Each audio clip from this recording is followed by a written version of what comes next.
ગુજરાતમાં 4 વરસાદી સિસ્ટમ સક્રિય થઈ છે।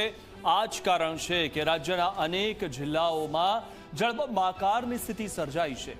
જ્યાં જુઓ ત્યાં પાણી જ પાણી ભરાઈ જતા લોકોને ભારે હાલાકીનો સામનો કરવો પડ્યો તો રસ્તા પર વાહન ચાલકોને ટ્રાફિક જામમાં ફસાવાની નોબત આવી। ત્યારે ગુજરાતમાં મેઘરાજાએ કયા વિસ્તારમાં કેવો કોપ વરસાવ્યો, જોઈશું આ અહેવાલ।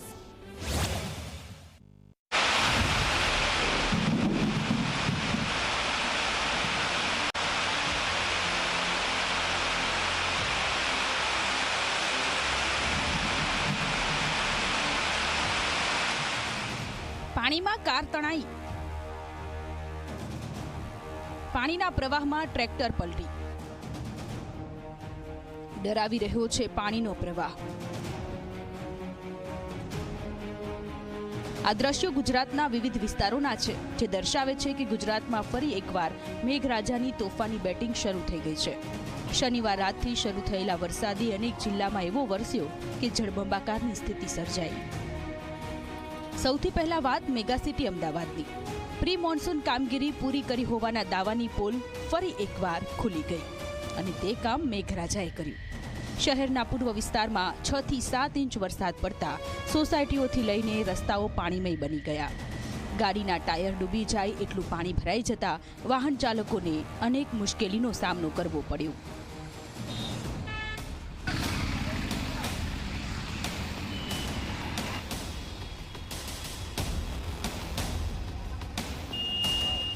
બનાસકાંઠા જિલ્લામાં પણ મેઘરાજાનો પ્રકોપ જોવા મળ્યો।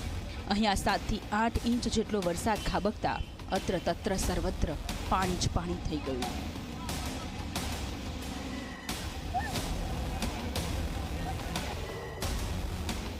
ઉપરવાસમાં ભારે વરસાદથી નદી નાળામાં પાણીનો પ્રવાહ વધતા અનેક ગામડાઓ સંપર્ક વિહોણા બની ગયા।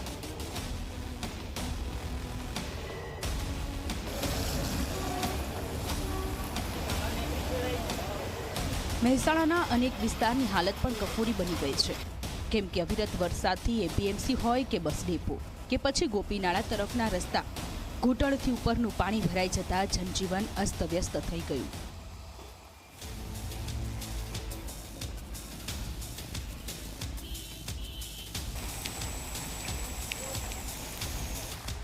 આ તરફ મહેસાણામાં પાણીના પ્રચંડ પ્રવાહ સામે એક કાર તણાઈ ગઈ।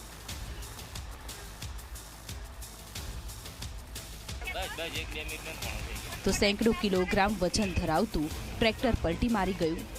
સદનસીબે ચાલકનો આબાદ બચાવ થયો।